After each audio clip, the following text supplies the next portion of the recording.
my backyard we have many trees, and unfortunately we had lost one about a year and a half ago due to a pretty major storm that came through Longview, and due to high winds it pretty much snapped in half.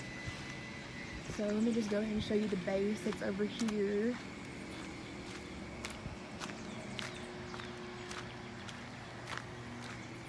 So this is the actual base of it where it came out of the ground.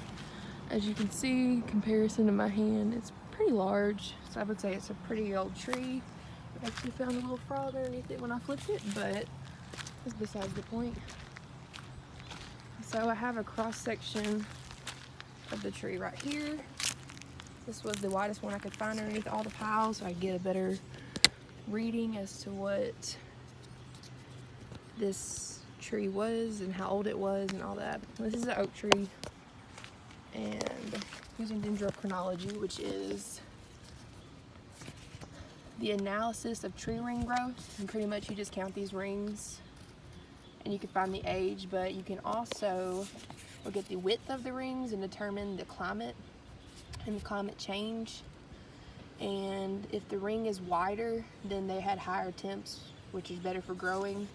And if the rings are more narrow, then they have lower temps, usually drier climate where they couldn't grow as well. So let me just go ahead and try to age this tree apart from the outside.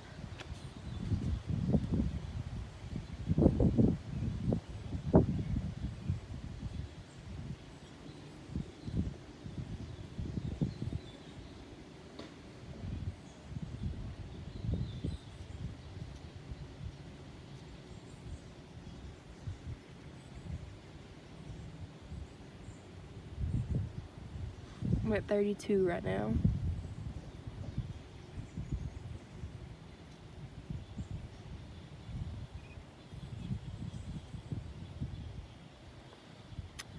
And what I can get to just from this cross section is I got to around 42.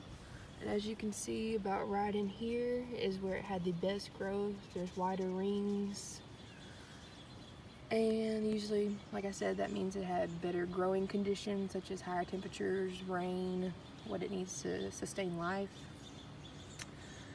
And not only, like I said, can you use Dendrochronology to tell the age, but you can also use it to study climate change. Climate change is a big issue nowadays. I know that I once researched it, and it said that if we don't do something in the next 50 years, it could be irreversible damage. And you know that glaciers are melting, the pollution in the atmosphere is getting worse, sea levels are rising, which is not good because oceans take up about more than 75% of our earth. So, you know, we could all be underwater one day if we don't make a change.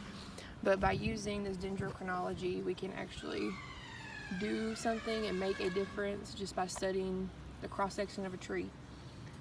And like I said, we lost this about a year and a half ago.